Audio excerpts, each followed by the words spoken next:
Assalamualaikum warahmatullahi wabarakatuh. Perkenalkan, saya Muhammad Syukur, calon guru penggerak angkatan 9 dari SD Negeri Semet, Kabupaten Aceh Besar. Pada video kali ini, saya akan memaparkan koneksi antar materi modul 2.1 tentang pembelajaran diferensiasi. Pembelajaran berdiferensiasi merupakan suatu proses rancangan pembelajaran yang dilakukan guru untuk memenuhi kebutuhan belajar setiap individu peserta didik. Artinya, pembelajaran berdiferensiasi adalah pembelajaran yang mendukung murid dalam mengembangkan kemampuannya sesuai dengan kesiapan, bakat, atau minat dan profil belajar murid. Maksudnya bagaimana? Kita perlu mengingat setiap anak memiliki kelebihan dan kekurangan yang berbeda-beda, baik itu bakat, minat, kebiasaan, daya belajar, kemampuan berpikir, kemampuan literasi, yang tentunya memiliki ciri khas masing-masing dari setiap anak.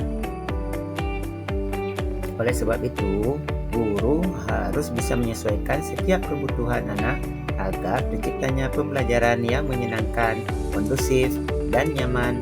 Tentunya tujuan pembelajaran bisa tercapai. Adapun ciri-ciri pembelajaran berdiferensiasi adalah: yang pertama, tujuan pembelajaran yang didefinisikan harus jelas. Selanjutnya, memenuhi kebutuhan belajar murid, lingkungan belajar yang kondusif dan menyenangkan, manajemen kelas yang efektif. Selanjutnya yang terakhir adalah penilaian yang berkelanjutan. Cara untuk dapat melakukan pembelajaran berdiferensiasi di kelas, guru harus memahami tujuan pembelajaran, mengetahui dan merespon kebutuhan belajar murid, menciptakan lingkungan belajar yang mengundang murid untuk belajar, melakukan manajemen kelas yang efektif, dan melakukan penilaian yang berkelanjutan. Selain itu, guru harus memahami 3 aspek kebutuhan belajar murid. Yang pertama, kesiapan belajar murid atau readiness. Yang kedua, minat murid. Dan yang ketiga adalah profil belajar murid. Kesiapan belajar menjadikan guru harus menyiapkan kondisi belajar, mengukur tingkat pemahaman, dan memposisikan murid dalam belajar materi, konsep, atau keterampilan baru. Ada beberapa tingkat kesiapan belajar murid. Yang pertama, bersifat mendasar sampai bersifat transformatif. Kedua, konkret abstrak. Selanjutnya, sederhana kompleks. Lalu, terstruktur terbuka, tergantung mandiri. Dan yang terakhir adalah lambat sampai cepat.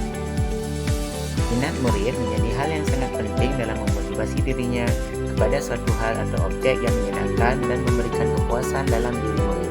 Tujuan dari memenuhi kebutuhan belajar berdasarkan profil belajar murid adalah untuk memberikan kesempatan kepada murid belajar secara alami dan efisien.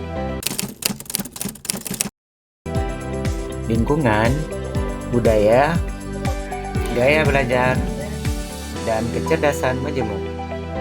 Cara yang dilakukan guru untuk mengetahui kebutuhan belajar murid: yang pertama, mencari tahu kemampuan awal, diskusi dengan orang tua dan guru sebelumnya, mengamati perilaku murid, mengamati rapor kelas sebelumnya, diskusi masalah murid, melakukan refleksi, dan melakukan penilaian diagnostik. Diferensiasi konten, diferensiasi proses, dan diferensiasi produk. Diferensiasi konten berkaitan dengan yang diajarkan seperti materi pengetahuan, konsep, dan keterampilan yang perlu dipelajari murid berdasarkan kurikulum. Selanjutnya, diferensiasi konten merujuk pada strategi membedakan pengorganisasian dan format penyampaian konten, bukan mengubah standar kurikulum. Diferensiasi proses merupakan suatu kegiatan yang dijalani oleh murid. Proses berlatih, memahami, dan memaknai konten dengan cara membedakan setiap proses yang dialami setiap murid. Sedangkan diferensiasi produk merupakan suatu bukti dari proses penerapan dan pengembangan murid terhadap pembelajaran yang telah dipelajari dengan cara membedakan atau memodifikasi produk sebagai hasil pelajaran atau latihan. Adakah keterkaitan modul pembelajaran berdiferensiasi dengan modul-modul yang lain? Tentu saja ada. Kaitan filosofi Ki Hajar Dewantara dengan pembelajaran diferensiasi. Untuk melakukan pembelajaran diferensiasi, guru menyiapkan pembelajaran yang berpihak pada murid, menuntun murid, menganalisis kebutuhan belajar murid sesuai dengan kodrat murid, kodrat zaman, dan kodrat alam, sehingga sejalan dengan filosofi Ki Hajar Dewantara. Kaitan nilai dan peran guru penggerak dengan pembelajaran berdiferensiasi.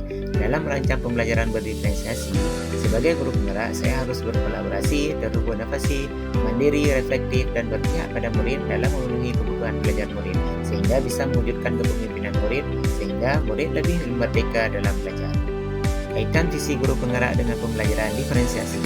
Dalam merancang pembelajaran berdiferensiasi, tentunya harus sesuai dengan visi guru penggerak yang telah dirumuskan.